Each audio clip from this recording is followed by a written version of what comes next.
Hello friends, welcome to साहस of solutions. दोस्तों, जैसा कि सीरीज के पिछले वीडियो में हमने डेटा बाइंडिंग के बारे में देखा कि डेटा बाइंडिंग क्या होता है, कितने टाइप का होता है। हमने ये देखा कि डेटा बाइंडिंग होता है communication between component to its view, मतलब कि कंपोनेंट और उसके व्यू के बीच में जो कम्युनिकेशन होता है उसी को हम लोग डेटा बाइंडिंग बोलते हैं।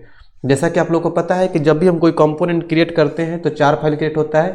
एक टीएस फाइल होता है जिसको हम कंपोनेंट बोलते हैं, एक एचटीएमएल का फाइल होता है जिसे हम उसका व्यू बोलते हैं, जिसको हम टेम्पलेट फाइल भी बोलते हैं, और एक सीएसएस का फाइल क्रिएट होता है जहाँ पर उसका डिजाइनिंग करते हैं, और एक टेस्टिंग का फाइल क्रिएट होता है। तो उसमें जो टीएस फाइल होता है उसी को हम लोग कंपोनेंट बोलते हैं, और एक HTML का फाइल होता है जिसको हम लोग व्यू बोलते हैं। तो इन दोनों के बीच में जो कम्युनिकेशन होता है उसी को हम लोग डेटा बाइंडिंग बोलते हैं। मतलब कि अगर टीएस फाइल पर कोई वेरिएबल है, उसके वैल्यू को अगर आपको बाइंड करना है उसके HTML पर, तो हम with the help of data binding हम कर सकते हैं। इन चीज़ों को लेकर हम डेटा बाइंडिंग को कैटेगराइज किया कि एक वन वे डेटा बाइंडिंग हो गया, एक टू वे डेटा बाइंडिंग हो गया, जो कि हमने पिछले वीडियो में देखा है। वन वे डेटा बाइंडिंग में एक तरफ से डेटा जाता है, दूसरी तरफ बाइंड होता है, और टू डेटा बाइंडिंग में एक ही एलिमेंट पर एक ही डेटा को दोनों तरफ से सिंक कर सकते हैं, जिसका एग्जांपल हम अभी आगे आने वाले वीडियोज में देखने वाले हैं। आज की वीडियो में हम देखेंगे इंटरपोलेशन के बारे में। इंटरपोलेशन भी एक डेटा बाइंडिंग का टाइप है जो कि वन वे डेटा बाइंडिंग है। वन वे डेटा बाइंडिंग में भी हमने ये देखा था कि वन वे डेटा बाइंडिंग भी दो तरीके का होता है, एक कंपोनेंट टू व्यू और एक व्यू टू कंपोनेंट। तो मतलब कि कंपोनेंट टू व्यू मतलब कि टीएस फाइल से कोई डेटा लाकर हम उसके व्यू पर बाइंड करेंगे एचटीएमएल पर, और एक व्यू टू कंपोनेंट होता है मतलब कि एचटीएमएल पर कोई इवेंट फायर करेंगे, उसके बेस पर हमारा कोई मेथड कॉल होगा टीएस फाइल पर, या फिर हम कोई मेथड के साथ कोई डेटा लेकर आएंगे टीएस फाइल पर। तो हो गया व्यू टू कंपोनेंट जो अपोजिट डायरेक्शन में काम करता है। तो जो इंटरपोलेशन है ये वन वे डेटा बाइंडिंग है, और वन वे डेटा बाइंडिंग में कंपोनेंट टू व्यू है, मतलब कि हम कंपोनेंट से डेटा भेजेंगे व्यू पर। इस वीडियो को स्टार्ट करने से पहले मैं आप लोग से रिक्वेस्ट करना चाहूंगा कि अगर अभी तक आपने मेरे इस चैनल को सब्सक्राइब नहीं किया है तो काइंडली आप इसे सब्सक्राइब कर ले और बेल की आइकन को क्लिक कर ले, ताकि जैसे मैं कोई नया वीडियो डालूं तुरंत आपको नोटिफिकेशन मिले। तो चलिए स्टार्ट करते हैं इस वीडियो ट्यूटोरियल को। सबसे पहले हम देखते हैं कि इंटरपोलेशन जो है एक वन वे डेटा बाइंडिंग है जिसमें हम कंपोनेंट टू व्यू डेटा को भेजते हैं। कंपोनेंट पर अगर कोई वेरिएबल है तो उसके वैल्यू को अगर अब व्यू पर बाइंड करना है तो with the help of interpolation करते हैं, और इंटरपोलेशन को यूज करने के लिए हम डबल कर्ली ब्रैकेट का यूज करते हैं। अभी हम इसके बारे में एग्जांपल करके देखेंगे, बहुत तरह का एग्जांपल करके देखेंगे। ऐसा नहीं कि बहुत सारे लोग का मानना होता है कि बस किसी वेरिएबल के वैल्यू को बाइंड करने के लिए इंटरपोलेशन यूज करते हैं। इंटरपोलेशन में और भी कुछ कर सकते हैं। क्या क्या कर सकते हैं? अर्थमेटिक ऑपरेशन कर सकते हैं, ऑब्जेक्ट के वैल्यू को बाइंड कर सकते हैं, कैसे करेंगे, इन सारी चीज़ों को हम देखेंगे। अगले वीडियो में मैं आप लोगों को इंटरपोलेशन के साथ एरर हैंडलिंग कैसे करते हैं उसके बारे में भी बताऊंगा, जो कि बहुत ही इंपॉर्टेंट होगा। तो आप बने रहिए सीरीज में और स्टेप बाय स्टेप बिल्कुल ही केयरफुली देखिए, वीडियो को रोक रख करके आप भी प्रैक्टिस करिए, ताकि आपको जो भी डाउट हो तो आप कमेंट कर सकें, और हम आपके कमेंट का रिप्लाई करते हैं, आपको पता ही है। तो वीडियो को ज़्यादा से ज़्यादा लाइक करिए, शेयर करिए दोस्तों के साथ, ताकि सबको देखने को मिले। चलिए चलते हैं प्रैक्टिकल की तरफ, प्रोजेक्ट की तरफ लिए चलता हूँ। वहाँ पर आप लोग को मैं इसका एग्जाम्पल करके दिखाता हूँ, ताकि आप लोग का पिक्चर बिल्कुल ही क्लियर हो जाए। ये हमारा प्रोजेक्ट है जहाँ पर हम एग्जाम्पल करेंगे। एग्जाम्पल के लिए हम क्या करते हैं कि देखिए टीएस फाइल पर मान लीजिए हमारे पास कोई एक वेरिएबल है। हमने कोई एक वेरिएबल लिया, सिटी नेम से मान लीजिए वेरिएबल लिया, और इसमें मैंने डाल दिया नोएडा।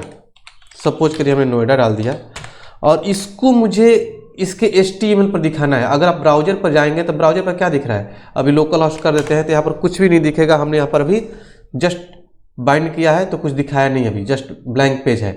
तो अभी अगर हम कोड पर चलते हैं और इसके वैल्यू को हमें इसके HTML पर दिखाना है, जस्ट इसी कंपोनेंट के HTML पर दिखाना होता है, ये ध्यान रखिएगा। ऐसा नहीं कि टीएस फाइल किसी और कंपोनेंट का है और आप दिखा किसी और के HTML पर है, तो नहीं होगा possible with the help of data binding. उसके लिए दूसरा प्रोसेस है, हम बताएंगे आगे, ठीक है। तो यहाँ पर मान लीजिए मुझे बाइंड करना है माई सिटी, और यहाँ पर मैंने बी टैग के अंदर डबल कर्ली ब्रैकेट, और यहाँ पर लिख दिया मैंने सिटी। सेव करूंगा और ब्राउजर पर चलूंगा तो देखिए यहाँ पर माई सिटी और नोएडा आ गया। इंटरपोलेशन के अंदर हम यहाँ पर कॉन्कैट भी कर सकते हैं किसी स्ट्रिंग को। अगर आप डबल कर्ली ब्रैकेट के अंदर आपने लिख दिया हेलो और यहाँ पर प्लस कर दिया आपने, तो किसी स्ट्रिंग को कॉन्कैट भी कर सकता है, यह भी ध्यान रखिएगा। ऐसा नहीं कि बस हमने केवल वेरिएबल को बाइंड करना है। इसके बाद ब्राउजर पर चलेंगे, देखिए हेलो नोएडा आ गया। इसके अलावा अगर आप एक चीज़ और देखिए, मैं मान लीजिए कि यहाँ पर एक बटन ले लेता हूँ, बटन चेंज सिटी, और यहाँ पर मैं क्लिक इवेंट फायर करता हूँ, क्लिक, और यहाँ पर लिखता हूँ चेंज सिटी, ऐसा मैंने लिख दिया। और इसको मैं डिफाइन करता हूँ कॉपी करके इसके TS फाइल पर डिफाइन कर देता हूँ। मैं चाहता हूँ कि इस बटन पर जैसे ही क्लिक करूँ तो इस सिटी का वैल्यू चेंज हो जाए। ठीक है, तो मैं चाहता हूँ कि इस पर क्लिक करूँ एंड जो नोएडा बाइंड हो रहा है इसको मैं हटा देता हूँ। कॉन्कैट करने का आप लोगों को मैं दिखाई दिया, तो इसको मैं क्या करता हूँ यहाँ से हटा देता हूँ, इसको सेव कर दिया। अब जैसे ही देखिएगा मैं जैसे बाइंड करूँगा यहाँ से, तो यहाँ पर मैं चाहता हूँ कि इस पर इसका वैल्यू न्यू दिल्ली हो जाए। तो ये देखिए जो सिटी है ये क्लास लेवल का वेरिएबल है, ये सब चीज़ें भी ध्यान में रखना होता है। ये क्लास लेवल का वेरिएबल है, किसी क्लास लेवल के वेरिएबल को किसी मेथड के अंदर यूज करने के लिए दिस कीवर्ड यूज किया जाता है। अगर डायरेक्टली आप सिटी लिखेंगे तो ये नहीं काम करेगा। यहाँ पर हमें लिखना होगा क्या, दिस डॉट सिटी। ठीक है, और उसके बाद हम इसमें मान लीजिए हम डाल दिया न्यू दिल्ली, तो देखिए क्या होगा, हम इस बटन पर क्लिक करेंगे, ये मेथड फायर होगा और ये मेथड इसके वैल्यू को चेंज करेगा और इंटरप्रेशन तुरंत कैच करके दिखा देगा न्यू दिल्ली। ब्राउजर पर चलिए, देखिए यहाँ पर हमने यहाँ पर इस पर क्लिक किया, देखिए न्यू दिल्ली दिखा दिया। आप यहाँ पर एक BR टैग लगा सकते हैं ताकि नीचे दिखे, अच्छा लगेगा देखने में। यहाँ पर हमने सेव किया और ब्राउजर पर चलेंगे, देखिए ब्राउजर पर चलते हैं, इस पर क्लिक करेंगे, न्यू दिल्ली हो गया। यही नहीं, इंटरपोलेशन के थ्रू हम और भी बहुत कुछ कर सकते हैं। जैसे मान लीजिए हमने यहाँ पर एक वेरिएबल लिया num2 num1 और इसमें डाल दिया 200, num1 इसमें डाल दिया मैंने 100। With the help of interpolation हम किसी भी तरीके के अर्थमेटिक ऑपरेशन को परफॉर्म कर सकते हैं। जैसे यहाँ पर देखिए हमने यहाँ पर एक BR टैग लगा दिया ताकि नीचे इसमें बाइंड होगा, डबल कर्ली ब्रैकेट के अंदर num1 प्लस num2 कर देता हूँ, सेव करूंगा। देखिएगा इसको प्लस करके आपको दिखाएगा। ब्राउजर पर चलेंगे तो यहाँ पर देखिएगा प्लस करके दिखाएगा, यहाँ पर 300 आ गया। यही नहीं, आप किसी भी तरीके का अर्थमेटिक ऑपरेशन कर सकते हैं। इसको कॉपी करिए, पेस्ट। ठीक है, ज़्यादा से ज़्यादा टाइप ना करना पड़े, टाइम बचे। ठीक है, और यहाँ पर हम मल्टीप्लाई और यहाँ पर माइनस कुछ भी कर दीजिए, सेव करिए, सबका आउटपुट आपके सामने आएगा। अभी ब्राउजर पर चलिए, देखिए मतलब किसी भी तरीके का अर्थमेटिक ऑपरेशन ये कर सकता है। इसके अलावा यही जरूरी नहीं है कि दोनों वेरिएबल का वैल्यू अंदर से है, आप चाहें तो एक वैल्यू यहीं से डाल दीजिए। यहाँ पर मान लीजिए हम डाल दिया 500, इसको भी कर सकता है, या फिर आप दोनों वेरिएबल का वैल्यू यहीं पर डालिए तब भी आप कर सकते हैं। ठीक है, ये चीज़ें आप माइंड में रखिएगा। सेव करिए, ब्राउजर पर चलिए, ब्राउजर पर आपको इसका आउटपुट दिख जाएगा। देखिए जरूरी नहीं है कि दोनों वेरिएबल का वैल्यू अंदर से आए। एक चीज़ और यहाँ पर क्वेश्चन पूछ लिया जाता है कि मान लीजिए कि इसमें वेरिएबल का वैल्यू आ रहा है 200 और यहाँ पर हमने डबल कोट्स के अंदर हेलो लिख दिया, तो क्या होगा, एरर आएगा क्या होगा? बहुत सारे लोग बोलते हैं कि एरर आएगा। नहीं, ये स्ट्रिंग है और ये नंबर है, तो दोनों को कॉन्कैट कर देगा। दो चीज़ें अगर हो, एक नंबर और एक स्ट्रिंग, तो दोनों को कॉन्कैट कर देगा। ठीक है, यहाँ पर देखिए 200 हेलो आ गया। अब अगला चीज़ देखिए, यहाँ पर एक और एग्जाम्पल अच्छा सा, कि अगर मान लीजिए कि हमारे पास यहाँ पर कोई ऑब्जेक्ट है,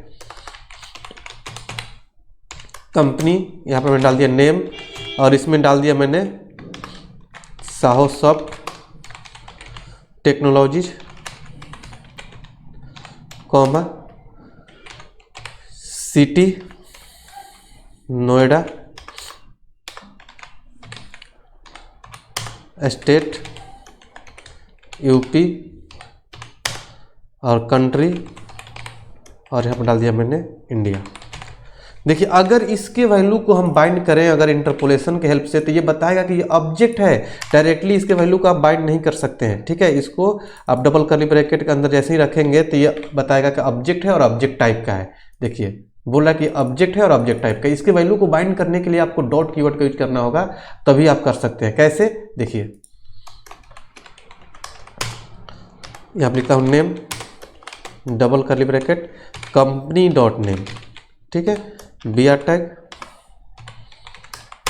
यहाँ पर हमने दिया city double curly bracket company dot city, BR tag. ठीक है, state double curly bracket company dot state, BR tag हमने लिया, कंट्री और कंपनी डॉट कंट्री, सेव। देखिए इसका आउटपुट आपके सामने आएगा, देखिए आ गया। तो मतलब कि आप डॉट कीवर्ड से इंटरपोलेशन के हेल्प से किसी ऑब्जेक्ट के वैल्यू को भी बाइंड कर सकते हैं। आगे आने वाले वीडियोज में बहुत सारे तरीके हम ये सब यूज कर करके देखेंगे विथ एग्जाम्पल प्रोजेक्ट के अंदर।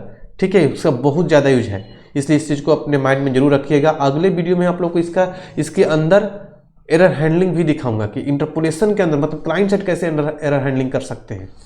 तो आई होप कि आप लोग को समझ में आ गया होगा कि इंटरपोलेशन क्या होता है। फिर भी आपके माइंड में कोई भी कंफ्यूजन हो तो हमारे कमेंट बॉक्स में जरूर शेयर करिए, हम आपके कमेंट का रिप्लाई जरूर करेंगे। चलिए मिलते हैं अगले वीडियो में अगले टॉपिक के साथ, तब तक के लिए थैंक यू सो मच।